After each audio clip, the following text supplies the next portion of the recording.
अस्सलामु अलैकुम वरहमतुल्लाहि वबरकातुहू। नाजरीन, इस्तकबाल है आपका हमारे यूट्यूब चैनल हमद टीवी देवबंद पर। नाजरीन किराम, इस वक्त की सबसे बड़ी खबर, बड़ी खुशखबरी आपके साथ शेयर कर रहे हैं, जिसका हम सभी को बड़ी बेसब्री से इंतज़ार था। नाजरीन, आपको बतला दें कि दाई इस्लाम हज़रत मौलाना कलीम सिद्दीकी साहब दामत बरकातुहू मुनालिया की ज़मानत मंजूर हो गई है, अल्हम्दुलिल्लाह।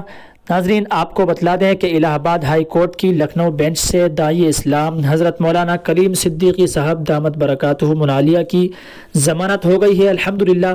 आप सबकी दुआओं का समरा है, आपकी दुआएं रंग लाई हैं। नाजरीन, बतला दें आपको कि हज़रत मौलाना जेल से बाहर कब आएंगे, तफसील बाद में बताएंगे।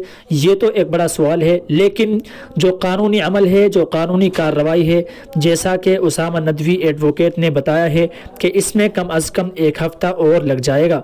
नाजरीन, इस खबर की तस्दीक कर ली गई है, अल्हम्दुलिल्लाह। इलाहाबाद की लखनऊ बेंच से हज़रत मौलाना की ज़मानत मंजूर कर ली गई है। ये एक बड़ी खुशखबरी है। नाजरीन, अपना दुआ या जुमला कमेंट बॉक्स में ज़रूर लिखिएगा और इस वीडियो को ज़्यादा से ज़्यादा शेयर कीजिएगा। अस्सलामु अलैकुम वरहमतुल्लाहि वबरकातुहू।